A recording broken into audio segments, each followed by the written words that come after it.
السلام عليكم ورحمة الله وبركاته. ازيكم عاملين ايه؟ يا رب تكونوا افضل حال. معكم لمياء ابراهيم ودي قناتي. النهارده باذن الله هنعمل فيديو جميل جدا عن الكيك اليومي. هيبقى افضل نتيجة وافضل ان شاء الله هيكون جميل جدا جدا معاكي، هش وطري، والكل هيسألك على الطريقة بتاعته باذن الله. هنسمي الله ونصلي على الرسول عليه افضل الصلاة والسلام ونبدأ. المكونات بتاعتي مكونات الكيكة العادية خالص، بس الخطوة اللي هي فارقة معانا ان احنا بنفصل البياض عن الصفار.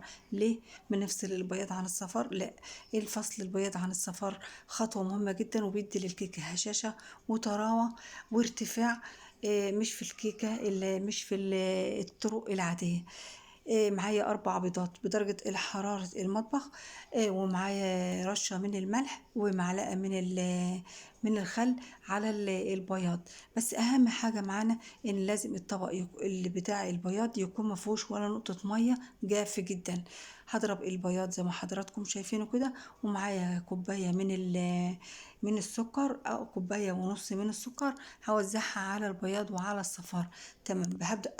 أبدأ أضرب البياض بتاعي بشويش كده لحد ما يبقى زي المارنج، واحط السكر بالتدريج، مش هحط دفعة واحدة.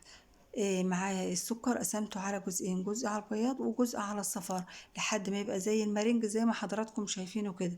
صلوا على الرسول عليه افضل الصلاة والسلام. وما تنسوش تدعمونا باللايك باذن الله. دلوقتي بقى معانا زي المارنج. هبدأ دلوقتي الخطوة اللي بعد كده، هجيب الصفار بتاعي واضربه ضرب كويس جدا لحد ما يفتح معايا ويبقى اللون بتاعه فاتح كده وجميل، مش اصفر كده زي ما هو لسه كده. هحط السكر بتاعي بالتدريج برضو لحد ما اخلص الكمية كلها. ومعايا الكيسين من الفانيليا، كيس على الصفار وكيس على البياض. دلوقتي انا معايا ليمونة، وده سر جميل جدا من اسرار الكيك.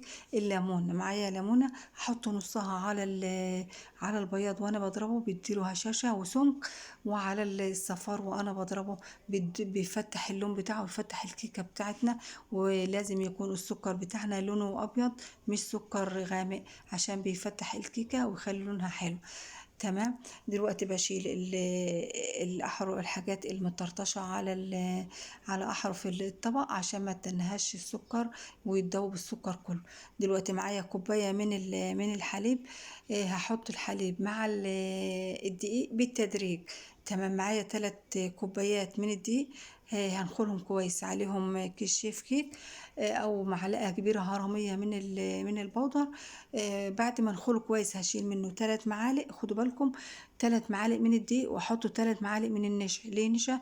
النشا بتدي للكيكه هشاشه وطراوه، وبتبقى زي النايت بالظبط. صلى على الرسول عليه افضل الصلاه والسلام. دلوقتي انا خلصت ضرب الصفار. وشايفين ما شاء الله مش محتاج معانا حاجه خالص. ولو حسيتي ان السمك بتاعه تقيل شويه، حط له معلقتين لبن لحد ما السمك بتاعه يبقى اكنه زي الكيكايه كده. تمام. هبدأ احط الخليط بتاعنا بتاع المارنج معلقه معلقه، واقلب بشويش لحد ما القوام بتاعنا كله يتجانس مع بعضه، والخليط يبقى كله لون واحد. تمام لحد كده. تمام. انا معايا الصينيه بتاعتي. لو انت حابه الصينيه الكيكه بتاعتك تبقى مرتفعه، هيبقى الصينيه حجمها صغير. لو حباها تبقى عاديه، فهيبقى الصينيه بتاعتنا حجمها واسع شويه. تمام. بالنسبه لي انا عامله مقدارين 2، واحطهم في القارب الكبير اللي هو اكبر مقاس في الصواني. فغلفت القارب كويس وحطيت له سور من الورق زي ما حضراتكم شايفين. ده بيحافظ على الكيكه ويحافظ على لونها شويه، ما يخليهاش تحمر بسرعه. تمام. الخطوه بتاعت الشوكولاته ديت خطوه اختياريه، حابه تسيبيها ساده مفيش اي مشكله. معانا معلقه من الخليط الكيكه بعد ما عملناه، ومعانا معلقه كاكاو ومعلقتين من اللبن، اخلطهم كويس واعملهم خطوط زي ما حضراتكم شايفين، وبالخله بال وابدا اشكله زي يعني ما بالطول حضراتكم شايفين وبالعرض. كده. وابدا وابدا ان اخلط في انا الكيكه كده، اخلط ما تقلقوش خالص. الكيكه بتاعتي الخطوه زي دي ما ما حضراتكم بتعملش اي شايفين. حاجه في الكيكه، مش هتعمل الكيكه فيها بتتنقل اي زي حاجه ما هي. خالص.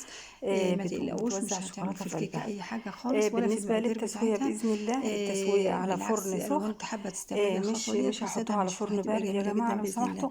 بالنسبه هنحطها في فرن للتسويه، سخن على درجه بتحب 180 الفرن بتسخن لحد ما من تاخد قبل اللون بتاعها واحنا الجميل بادئين كده، نشتغل وبتاخد في معانا الكيكه. حوالي ساعه بتاخد و10 معايا دقايق حوالي ساعه نختبرها وعشر بالخله دقايق هفتح مخرطة عليها قبل نص بالمنظر ساعة اللي حضراتكم واختبرها شايفينه ده. بالخل قبل ما سبحان الله اخرجها، لا قوة إلا واطفي بالله. الفرن واسيبها ما 5 تنسوش دقايق تدعمونا بلايك تطلع وشير معانا وشوفوا بالجمال ده، الجمال. هشة بسم وطرية الله ما شاء وجميلة. الله، طرية مفيش جدا، بعد كده طعمها حلو، جمال.